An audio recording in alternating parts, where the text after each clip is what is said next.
Yes. Ha, ha, ha, ha, ha. Welcome in. It's Balloon Party 101 ESPN. My name is Timothy Michael McKernan. That's Jackson Burkett, and this program is 1 hour of what critics say is radio brilliance. I don't say it. I don't know if it is. I just come in here and I do what I do. If you like it, fine. If you don't, even better. Yeah, because I'm a tell it like it is sports talk radio host in Market 24 doing a 1 hour show after I do HD2 radio for 3 hours. I've hit it big. What have you done? It's about time someone said it. Yeah. I'm writing my own promos in here today. I'm kind of like doing Nature Boy Ric Flair stuff. Listen, if you don't look out for yourself, who will? Thank you. If you don't sell yourself, who will? Not me. Yeah, you're too busy watching the Knicks and Sixers. Oh, Maxey. Tyrese Maxey, man. He's special. We'll talk more about that coming up as Woj is going to join us today. That'd be awesome. You would be, I'd just excuse myself. That would be great. I'll let you have a moment. Be like you booking Ella Reese for me. Woj would be like cool right now. Obviously, it's Woj, but like he'd be better right before like the trade deadline or free agency. Like getting like JJ Redick on right now would be actually the coolest. All right, because he's why don't you do inside. it? He's inside. I mean, we're an ESPN affiliate. We are, yeah. Why don't you do it? Give me the green light and I'll try. What the hell am I? Go ahead. Feel free. All right. Hell yeah. Book him. All right, I'll try. This is a show that doesn't tend to really have guests. I bet he charges. I would bet he charges. That's where these guys went, as they should. Totally. I totally respect it. Like, why would you just give up your time for nothing? Yeah. And then here's the deal. Let me tell you something. I'm going to get a little behind the scenes. Then I'll break down this thing, and you can tell me why Jack Flaherty's the Antichrist or something. I'll do that. I'll let you do it, and I'll read them too. But what happens is these guys, most of whom, either in Redick's case, made God only knows how much playing, or they become broadcasters and they make, FU money. Totally. And then back in the day, you had a bunch of sports talk radio stations. Well, now you got podcasts. So it's like the sports talk radio station's bread. And now there's all these podcasts. Right, which are asking for 45 minutes to an hour from you. And I did it, so I know. Yeah. I did both, so I know. And then what happens is maybe this guest who is giving you free time, and they've got millions in the bank, says something a little off, just a little off color. And now you need to try to build up your ham and egg, non-revenue generating ass. And so you clip it, don't include context, and then send it out into the ether and hope it gets picked up by some other non-revenue generating ass. Oh, you mean the aggregators? Yes. And then they take down the guy who gave you his time for free by not including the context of the comment or the story. And now the guy with something to lose goes, well, I'm never doing that again. Yep. So there's the industry. Want to be a part of it? Missouri Journalism School. Maybe you can go to Medill. Oh, I got into Northwestern. Let me waste it by going to the journalism school. What are we doing with ourselves here, Jackson? No, I'm with you. I totally respect it. Of course you're with me because I'm right. Well, yeah, because like these people are giving up. It's not like JJ Redick needs to build up his brand. Like I would understand beat reporters for smaller papers or local papers. I'm not saying that's to be degrading, but like it is helpful to you if you're on radio stations across the country doing interviews. And it's certainly helpful to your publication. JJ Redick, who is the third chair on ESPN's main NBA broadcast, does a podcast with LeBron James and is one of the best shooters of all time, does not need any brand building. And yet he's going to build his brand right here on Balloon Party tomorrow with a one-on-one exclusive with Jackson Bennett Burkett. I have a ton of questions for him, and I get real nerdy, and it'd be really fun. But yeah. The audience would love it. They would hate it. They would absolutely hate it. Well, what about what we saw last night in Detroit or last night in Boston? Last night at Madison Square Garden? Yeah, it was great sports night. Yeah. Great sports night. We got a potpourri. I love these last couple weeks of April. The weather's warm enough. I mean, the weather was glorious if you're in the St. Louis area. It was great yesterday. The weather was glorious. Then you can watch Cardinals and Tigers, twin bill. Just think about the 2006 World Series and Tigers pitchers having problems fielding bunts. He won.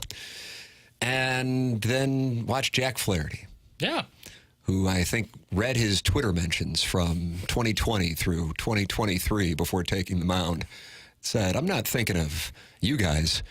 I'm thinking all of my friends in St. Louis And I think I'm going to strike out the first 7 hitters and shove it right up their backside. Sand 7 more on top of that. And still get a no decision. That's just brutal. Like, how does that feel? Like, you go out and pitch an absolute gem, deal with 7 or some innings, shutout baseball with 14 Ks, and then just no run support, and then you end up with a no decision. I don't know. You want to book Sonny Gray also? Yeah, I know. That's why wins and losses. I don't look at wins and losses really. Like, cutting edge take. Well, Reddick doesn't know what he's in for tomorrow. I wasn't saying this as to like drop a truth bomb on people. I was saying like ERA and WHIP is so much more of an important tell of how a pitcher is actually pitching, less so than wins and losses. Somebody's going to look this up. I'm not. But somebody will, because it could be a way to I swear to you, this isn't based on data. It's just based on observing. I'm telling you, in 2024, and you probably go back a few years. I'm not saying you can go back to the 80s or 90s with this. But when 2 Major League Baseball teams have to play a doubleheader, I'm just telling you. And I want you to listen to me and listen to me good, because it's in your financial interest. And I'm not just talking to you, because I know you're already made that trust fund. You start to get access to it at 27, right? Yep. That's yeah. Partial access, full access at 35. Nice. Yeah. So you don't need this. This is more from my people. It's called the socialite clause. The Tam Avenue people. The meat and potatoes people. Right. The hard workers. They clock in early. They leave late. They don't sip out of their Yetis while I give financial advice. If you get a group of 52 or I guess 54 guys with a median annual income of like $7 million together and say, hey, you get to hang out at the ballpark for 12 hours, there's just something that magically happens about the speed of at least one of the games and the run total. And so I'm talking to my meat and potatoes people out there. I'm saying, hey, the world's up against us. But here's a way how maybe we can get a piece of that pie, just like the great Sherman Helmsley. You bet the under on both games of a Major League Baseball doubleheader in 2024, because worst case scenario, you go 1-1, and yes, you lose the VIG, 10% most likely.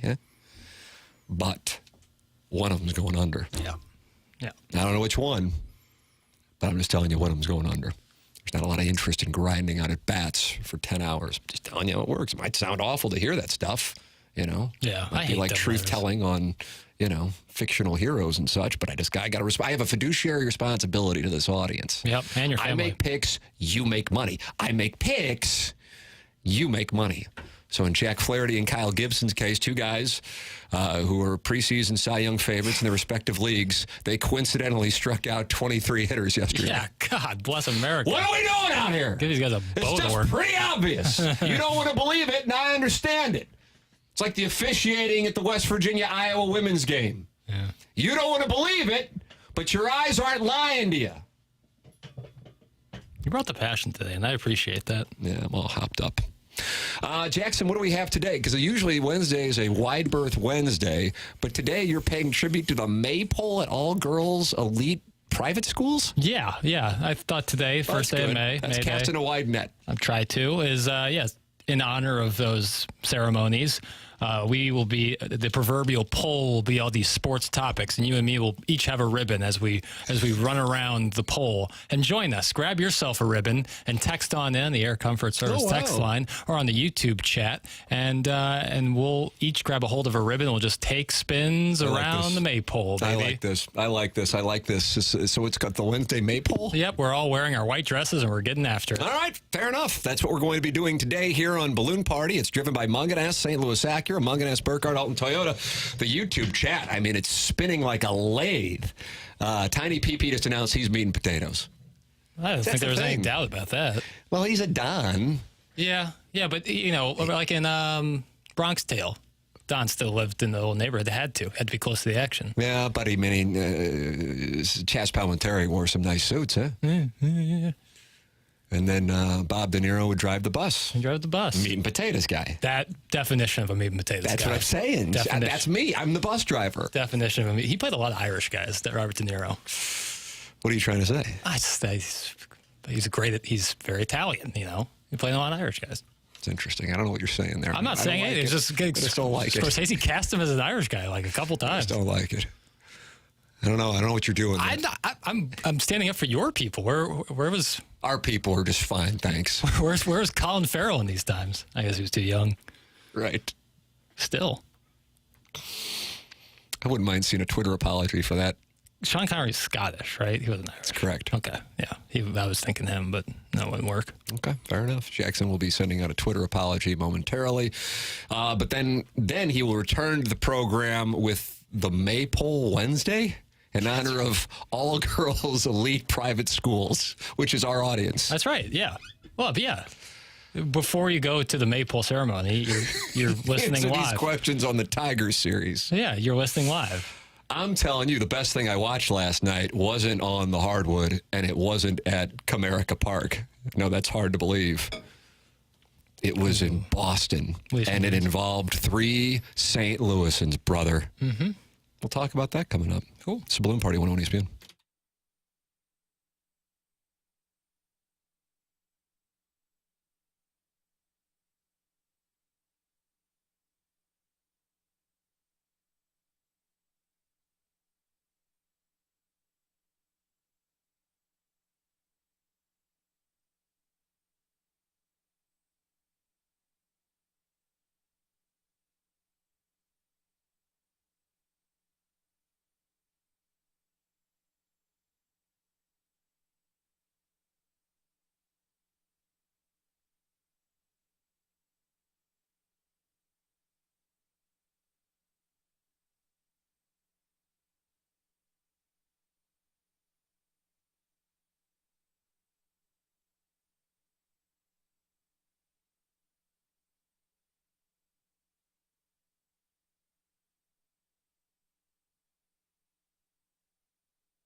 Welcome back. Balloon Party 101 ESPN. Tim McKernan, Jackson Burkett with you. 1 hour of radio excellence here on the 101 ESPN and the 101 ESPN YouTube channel. Go on in there because Tiny Peepee's in there holding court. And so that gives you a chance to talk it over with him. 105 people are in there holding court themselves. And they're there to watch you perform this maypole dance? Something like that.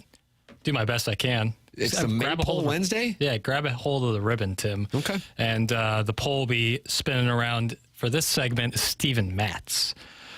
Now that Steven Matz is dealing with lower back soreness and is starting to lose some of the juice he had early in the year, what do you think the Cardinals are going to do? Do they bring up a young guy for a spot start, maybe a bullpen start, maybe depending on Matz's situation, a little piggyback start? What would you do? Put yourself in the shoes of John Mozeliak and Eli Marmol. I mean, from my standpoint, we're going to the Netherlands, aren't we? I think it's you got to bring up one of these young guys eventually. There's a perfect opportunity. I gotta tell the people what's going on in Memphis. You got one guy who's an option. Yeah. And I don't think they're going to say, "Oh, Tink Hence, you're at AA. Come with us." Yeah, he's got to see AAA pitching or hitters first. Sam Roberts. Mm-hmm. He's got an ERA under 2. Everybody else has ERAs over 4. Yeah. Some have ERAs over 5 in the Memphis rotation. So there's an obvious answer in the short term. But from this is more of a macro show. I don't know what the Maypole Wednesday thing is, if it's macro or micro. It's macro. Okay. You got some real questions for the rotation once you look beyond 2024 because there aren't a lot of people emerging at the AAA level. Yeah. Kloffenstein has had an okay year down in Memphis, if I'm not mistaken, Tim. But either way, Roberts, young righty, you definitely want to get him some opportunities in the big leagues. I feel like this is a perfect opportunity to do so.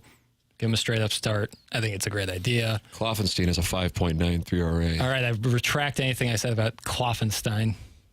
You said Steen and Stein. Which one is it? Because once you said Steen, I went Steen. Then you say Stein. Now you're leaving me out to dry. Yeah, I know. That's my fault. I'll go Stein. Let's just go Stein. Kloffenstein. And was it 2002 or 3?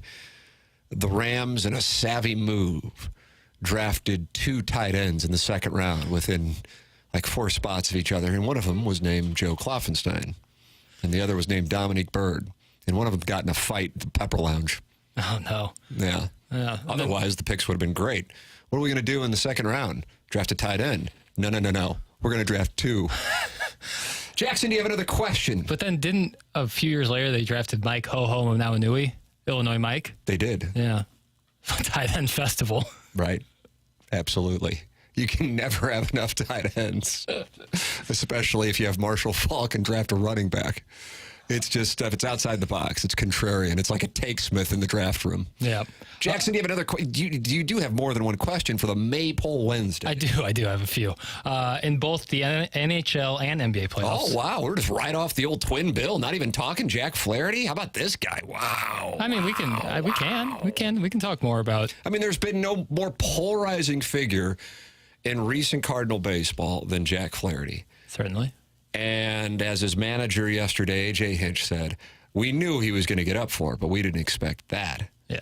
I mean, that was a clinic. That was a record-tying performance with striking out 7 straight. Yeah. 14 overall. That was reminiscent of the second half of 2019. That's basically what it looked like. But even fanning even more. I mean, geez. When you strike out the first 7, the record is striking out the first 9.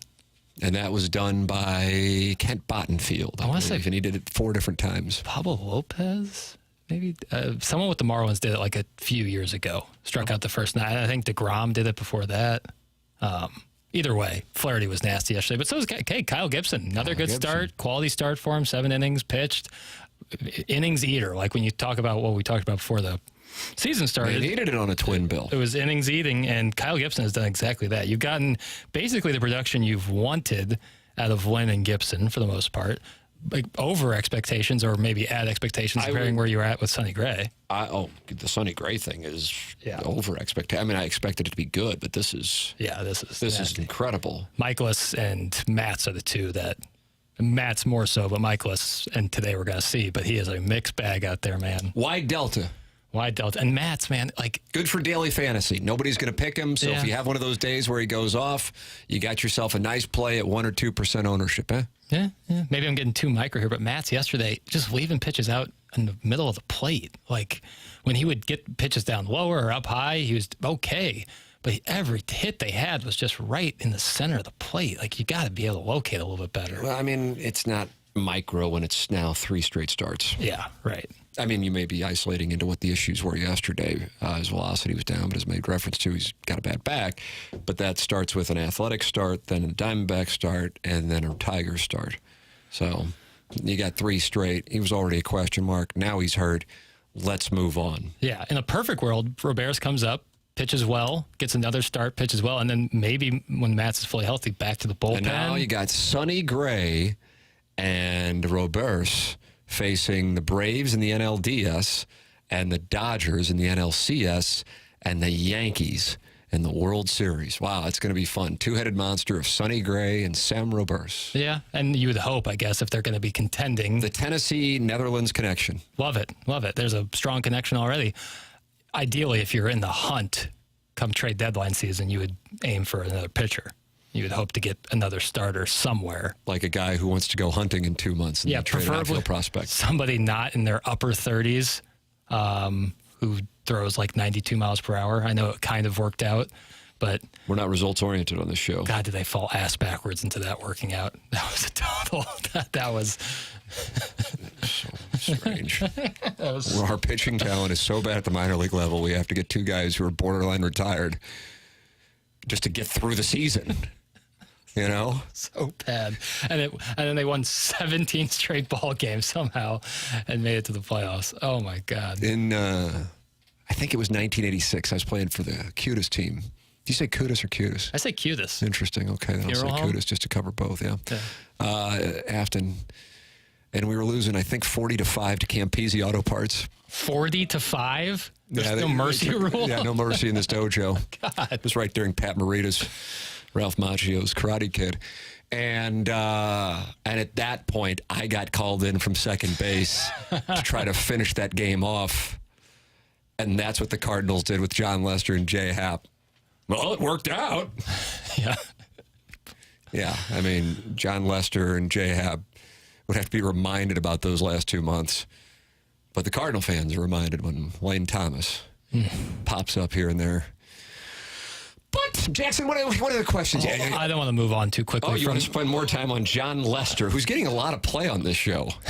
Not that. I want to take more look into your pitching career. Sure, I'll take questions on it. I imagine not a very intricate windup, kind of a quick pitch pitcher. No, what is that, like a height joke? Is that what that was? No. That's tired.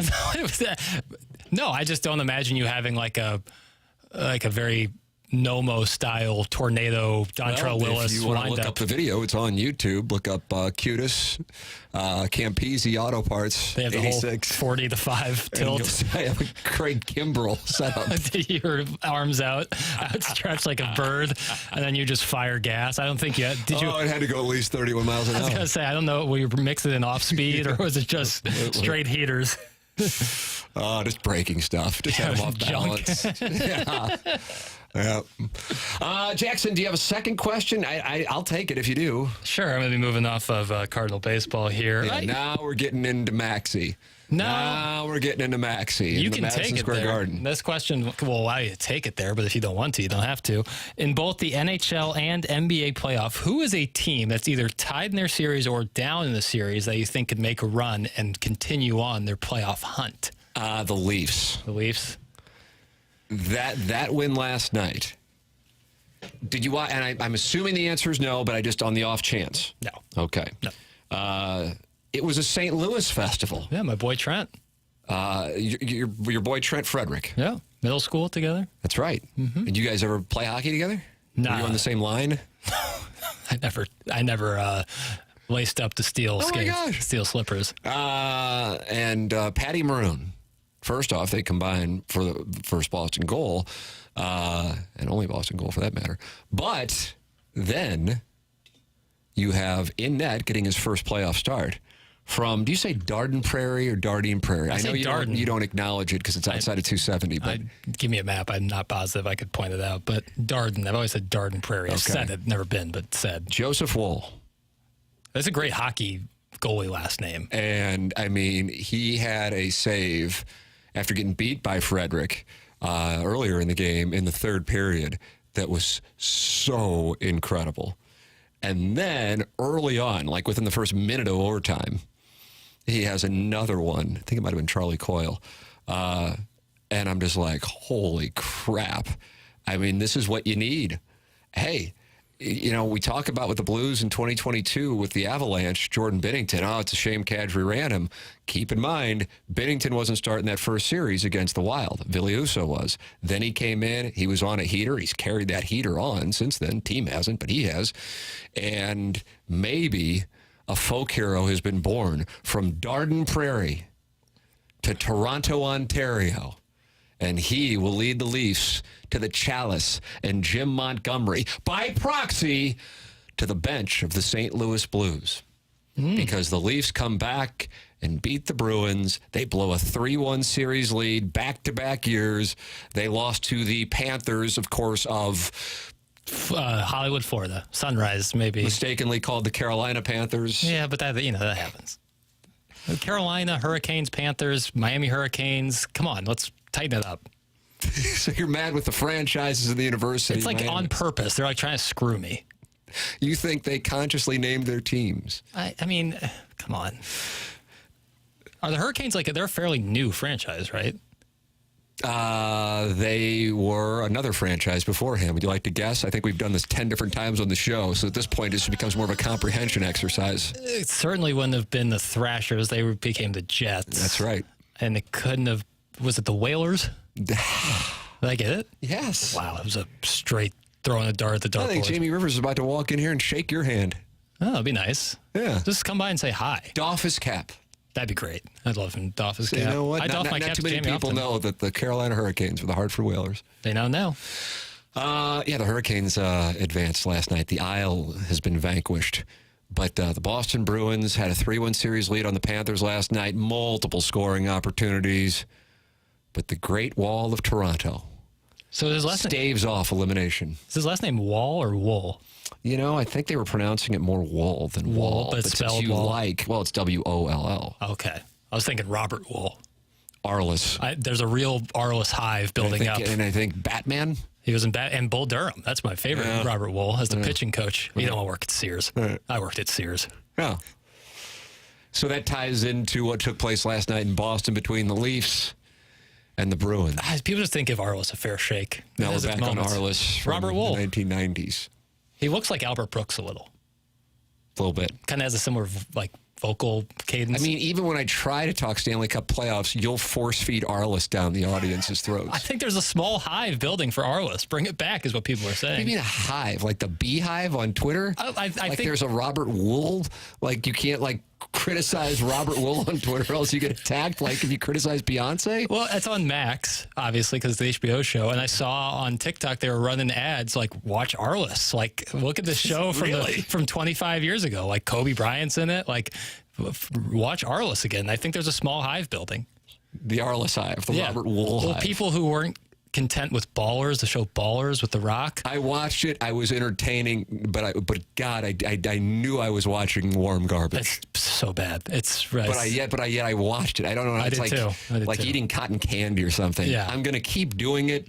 I know this is terrible for me. I know it's really stupid and bad, but yet I'm going to keep engaging with it. Ballers is really bad. But people are like, I'm not content with Ballers. They're like, oh, here, let me suggest to you Arliss. Similar premise. Yes. Similar you have premise. athletes making cameos. That's about where it starts. Well, sports agents. Sports agent, I guess. I don't know. Fine. Watch Arliss. Come back to us tomorrow and give us your reviews.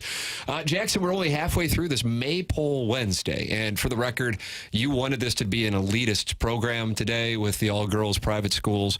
But we had a texter who says, I went to Granite City and we had a Maypole celebration. Oh, is that we are right? far from an elite all-girls private institution. So take that. Shout out to the Warriors. Yeah. Granite City Warriors. There you go. I thought that it was a religious thing and believe Granite City is a public school. I don't know. Yeah, I don't know. I know you like to shame people. I don't at all. But, Shout out to the Granite City Warriors. All right, fair enough. Edwardsville Tigers probably rough you up every year, but it's all right. And where'd that come from? Well, Edwardsville proud. Evil, what up? Thought you went to Ladue. I did. My You're brother, just claiming other schools? my brother and sister went to Edwardsville. Okay, fair enough. Jackson's claiming multiple schools in the bi-state region. This program is called Balloon Party, and it airs on 101 ESPN and the 101 ESPN YouTube channel.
Else's fault. This is Action Jackson with a Sports Center update driven by Johnny Londoff Chevrolet and Johnny Londoff Autoplex. The Cardinals doubleheader yesterday when first half of it 2-1, the final score. Second game of the doubleheader yesterday, they lose 11-6 to the Tigers. They play the Tigers again today, 12:10 first pitch. Miles Michaelis on the bump for the Redbirds. And NHL playoff hockey tonight here on 101 ESPN as the Stars take on the Golden Knights. That series is tied 2-2. Pregame at 6 p.m. Puck drop at 6:30. And last night in the NBA, the 76ers stave off elimination, winning 112-106 in overtime against the Knicks behind a 46-point effort by Tyrese Maxey. That was another Sports Center update driven by Johnny Londoff Chevrolet and Johnny Londoff Autoplex. See them at londoff.com. Chevy, together we drive. Are you kidding me?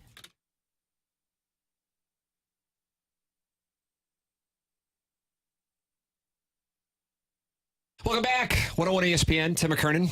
Jackson Burkett with you. The program is called Balloon Party. It's driven by Munganess St. Louis Acura, Munganess Burkhardt Alton Toyota. Participate in the YouTube chat. 142 people are in there, Jackson. And they're talking about CBC, St. Louis U High, and Chaminade. Great schools. Is that right? Yeah. Well, from what I know, certainly great athletically. Is that what you look for in a high school? Athletics? Just whatever's in the area where you live, kind of, is where I kind of pick and choose. I'd commute 10 hours to be able to go to St. Louis U High. Is that right? You lived in Omaha? That's right. Jackson, what do you have for this Maypole Wednesday? Sure, man.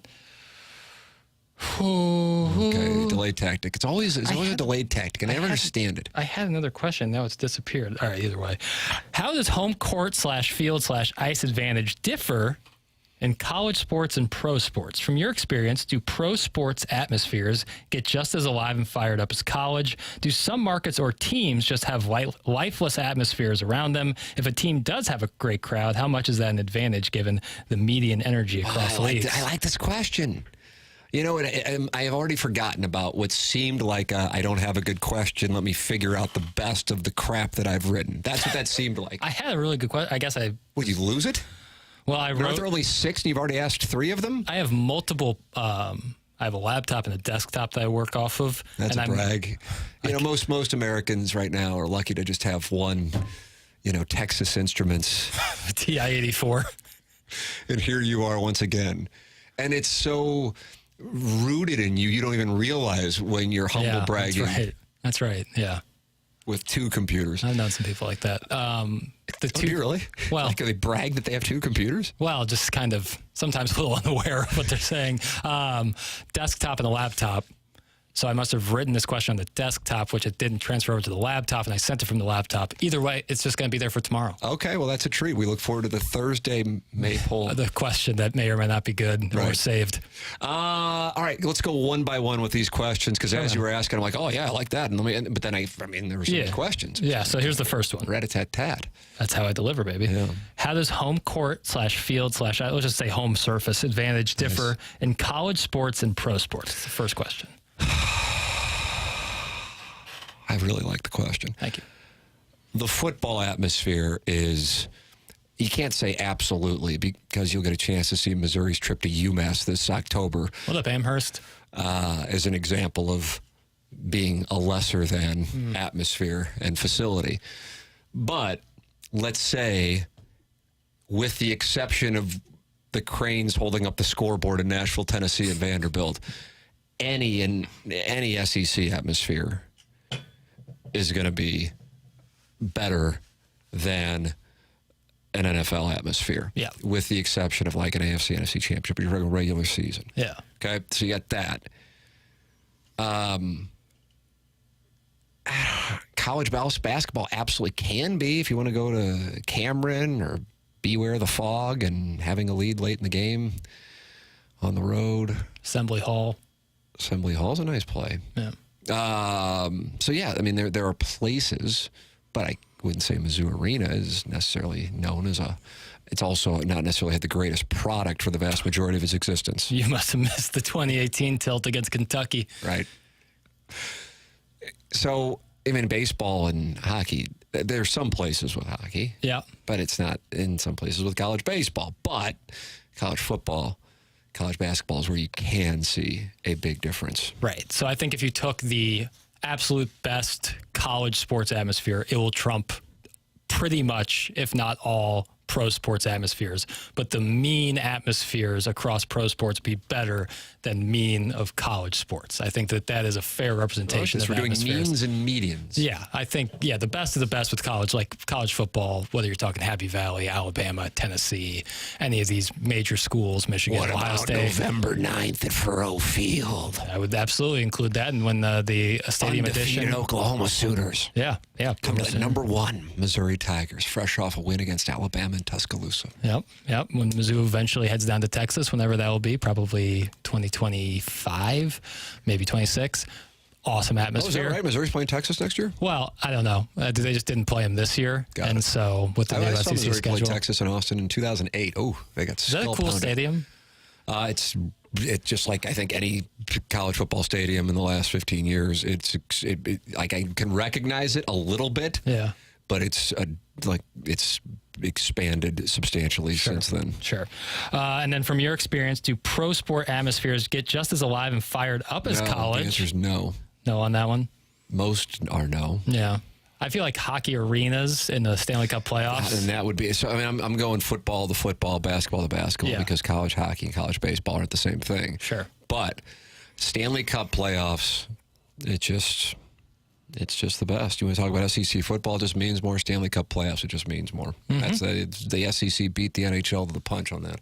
And then do some markets or teams just have lifeless atmospheres around them, pro sports-wise? Yes, and I would point to the more transient markets. So oftentimes the bigger cities. Now, what's the biggest city in the United States? New York, and there's passion there, but you have a lot of people who they are natives of the tri-state area, and so they grew up and had their love of the Yankees or Mets. And if you're a Mets fan, you're usually a Jets fan, or a Yankees fan, then you're usually a Giants fan. Passed down from generations to generations, and there's passion there. But let's look at Los Angeles. Let's look at Atlanta. Let's look at Miami. Yeah. If you're not the Lakers or Dodgers in Los Angeles, you are not having a great home atmosphere. Right. Now, Brooks Koepka was really into a Panthers game. But other than Very that. into it, and he was not hungry. But, I would say, like, the Mavericks are playing the Clippers right now. People know in the NBA know when you're going to play the Clippers, it's not necessarily going to be a hostile environment where you're going. When playing the Lakers, much different story. Same thing with Dodgers and Angels. Going to Chavez Ravine in October, a lot different than going to wherever they play in Anaheim. And if they're somehow 100%. In there in October, then, that would be the case. But there's certainly differences around there. And, transient cities where if you go more Midwest, that's where the passion is, because those cities identify Pittsburgh, Heinz Field. You know what I say? That's where the real Americans are. Thank you. Yeah. Some call it flyover country. I say the heartland. Watch this. I am a real American. Fight for the rights of every man. I am a real American. Fight for your rights. Fight for what's right. And all of a sudden, here comes the red and yellow. Rick Derringer and Terry Bollea combined for Hulk Hogan, brother. The training, the prayers, and the vitamins. I'm so glad you brought the passion today. Yeah, I wanted this one today.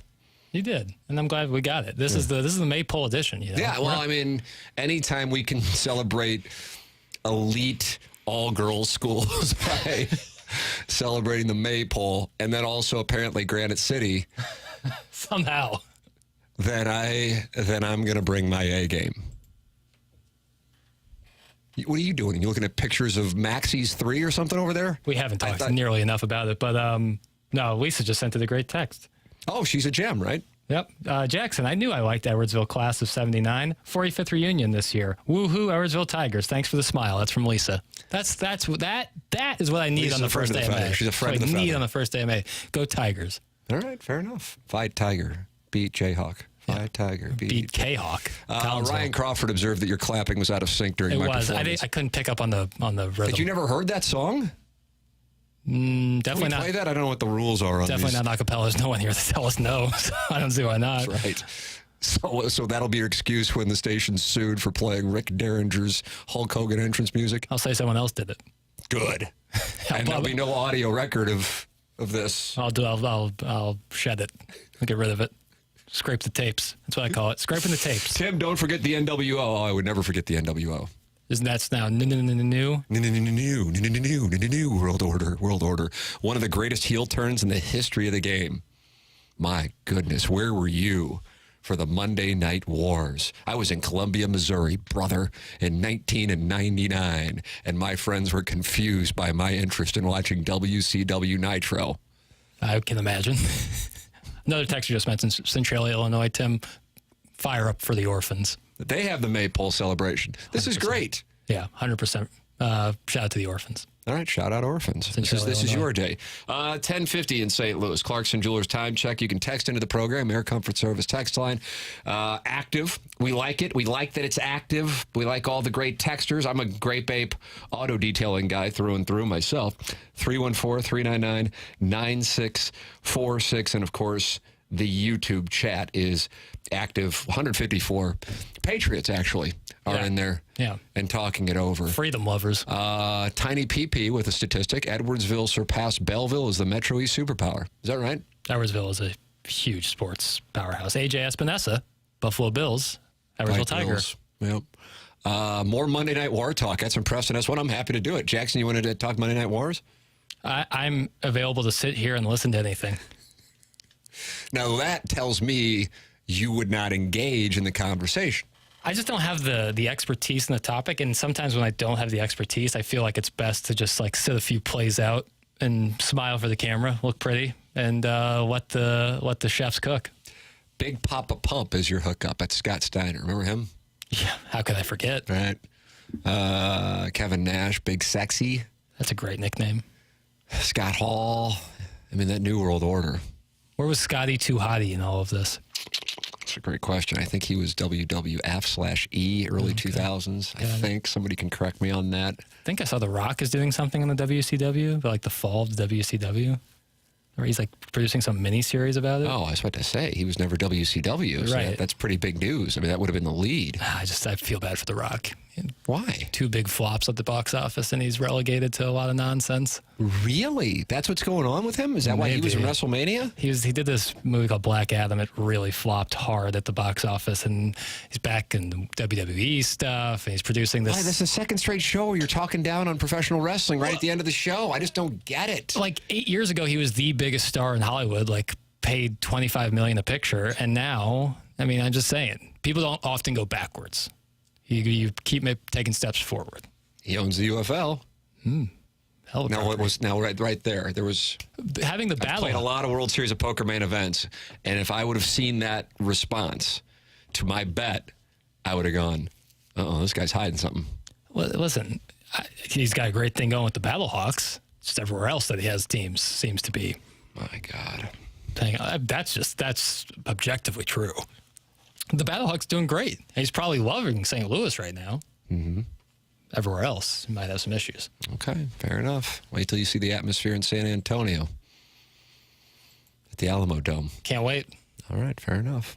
I don't like where this show has gone. We were celebrating the Maypole, grabbing our ribbons, celebrating paying $30,000 a year to go to high school, and now I feel like it's off track as somehow a professional wrestling audience and the elite girls' private school audience are clashing right here on our show. It's not fair. It's not fair. It's Balloon Party, though, and it's on 101 ESPN.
Welcome back to Balloon Party 101 ESPN. My name is Timothy Michael McKernan. That's Jackson Bennett Burkett. And Jackson has a celebration of the Maypole today here on 101 ESPN. I don't know if the other shows are celebrating or not, but we are. And that's something that's been a Balloon Party tradition. May 1st, the Maypole. Jackson, do you have time for any other questions or not? I don't know. I mean, the hosting here has just been subpar with time management since day one. We do not. Oh, that's it. Okay. I'm sorry. Well, the Tigers and Cardinals will take to the field today at Comerica Park. Should be a Jim Dandy. And then, the old Pale Hose visit St. Louis from the south side of Chicago this weekend. Should be fun to see what they can accomplish at the same time as the Battlehawks down the street, played in the UFL, and might outdraw the Cardinals and the White Sox from the city of Chicago. And, of course, the Doggies will be on the pitch. Both franchises taking on Houston this weekend. His wife, an expert field dresser. That's right. Vin Scully, Madison Bumgarner. Look it up. It's worth it. All right, Jackson, we got to go. BK and Ferrario are up next. This has been Balloon Party on 101 ESPN.